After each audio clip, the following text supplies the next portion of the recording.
Hey, welcome to First Word. My name is Pastor Dave, coming to you from beautiful Linwood, Minnesota. First Word, where we dig into God's Word, read it, and discuss it. For those of you that have been following, there's been a little bit of a gap. I apologize for that, but we're picking it back up to finish the book of Mark. We're in chapter 15, so just a little bit of a review that Jesus had the Last Supper with his disciples, and then he went out into the Mount of Olives. He was arrested, betrayed by one of his friends, Judas. He went before the Sanhedrin, the Jewish ruling council. The disciples said they would follow him, Peter especially, but they didn't. They disowned him, and then he was brought before Pilate because the Jews could not crucify him. They needed the Romans' authority to crucify him. And so now we're in Mark 16, where the soldiers continue to mock Jesus, and then Jesus is crucified. So we're going to read Mark 15, verses 16 to 32. The soldiers led Jesus away into the palace, that is, the praetorium, and called together the whole company of soldiers. They put a purple robe on him, then twisted together a crown of thorns and set it on him. And they began to call out to him, "Hail, King of the Jews!" Again and again they struck him on the head with a staff and spit on him. Falling on their knees, they paid homage to him. And when they had mocked him, they took off the purple robe and put his own clothes on him. Then they led him out to crucify him.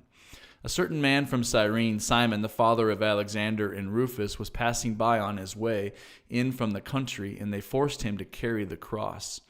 They brought Jesus to the place called Golgotha, which means the place of the skull.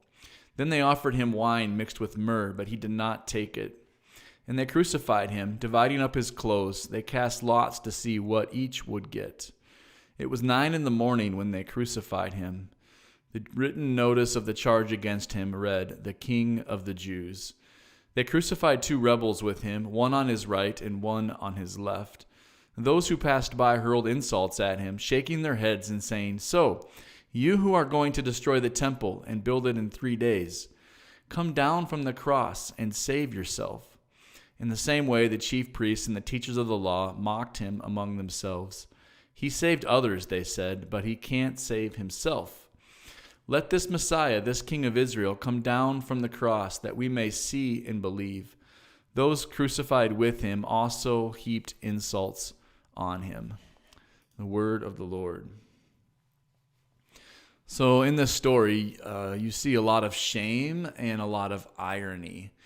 They really sought to shame Jesus. And in the ancient world, it was really a shame culture, a shame and honor culture. So this whole process was designed to be really, really bring a lot of shame to Jesus. And so they dressed him in purple and to mock him. But the irony of it is that purple was the color of royalty. They gave him a crown. To shame him, it was a crown of thorns. But the irony was that Jesus rightly deserved a crown as King of Kings. They wrote the words, "Hail, King of the Jews," in sarcasm and shame to let the Jewish people kind of know their place. But Jesus really was the Messiah. He was given a cane and he was beaten with it. He was spat upon, very degrading. They fell on their knees in fake worship. Just all of this to shame Jesus. And then crucifixion. It was widely practiced in the ancient world, and it was adopted by the Romans for slaves, for the worst of criminals, and for rebels against Roman rule, which was really the case the Jewish people made about Jesus. And it was extremely shameful. You were stripped naked. You were fixed immobile. Pain, thirst, insects, taunts. Really, really humiliating as you sat there helplessly. Everybody could see you die.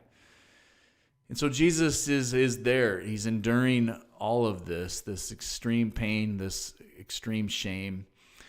And he could do it because he knew that who he was, that he was God, and that he was here to save humanity, and that all of these insults were false, and he knew that. And he was crucified with 2 criminals.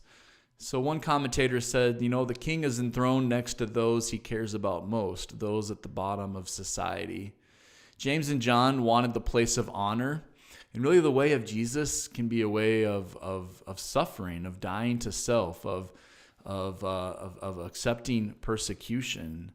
And so 2 criminals have the place of honor requested by James and John. And Jesus is offered this pain-killing drink of myrrh, and he rejects it. He's willing to take on the suffering. He's going to go down to the depths of the human experience to really be with us. The sign on the cross, it was true. Here is the King of the Jews. Here is King of the world. The insults that were thrown at him were about the temple, that he was going to tear the temple down and build it. And Jesus was speaking metaphorically that soon in 3 days, the Spirit of God wouldn't reside just in the temple, but it would reside in human beings, followers of Christ. They said that he could save others, but he couldn't save himself, that he's not the Messiah. And Jesus himself had said that by losing one's life, you gain it. And he was about to save everyone through this act. They crucified him with all these insults. And so as we dive into kind of this intense and sad story, I'm reminded of Hebrews. The writer of Hebrews says in verse 12, "Therefore, since we are surrounded by such a great cloud of witnesses, let us throw off everything that hinders and the sin that so easily entangles, and let us run with perseverance the race marked out for us." Often it's a race that is similar to what Jesus had to run.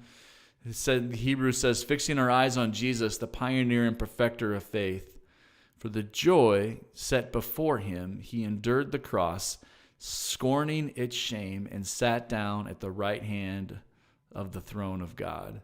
Consider him who endured such opposition from sinners, so that you will not grow weary and lose heart. In your struggle against sin, you have not yet resisted to the point of shedding your blood." Fix your eyes on Jesus.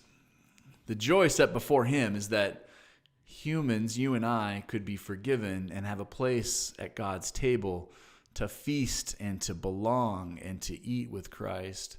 Scorning its shame, that when the world tries to shame us, we can scorn it because nothing can separate us from the love of God. That has no power over us. Shame and bringing people down has a lot of power in the world. But when I truly know I'm a son of the Most High King and nothing can separate me from the love of God, Romans 8, you can't shame me. I can scorn it. I can endure it. So friends, let's do that today. Fix our eyes, whatever you're facing, fix your eyes on the pioneer and perfecter of faith, the Son of God, Jesus, the Messiah who came and endured the cross with great joy because it means he gets to eat with you and I. Friends, may the Lord bless you and keep you. The Lord make his face to shine upon you and be gracious to you. The Lord turn his face toward you and give you peace. Our artwork is by Emily Lemon, sound production by Chris Stoltzman, and original music for First Word by Lonnie Leo. Have a good day, friends.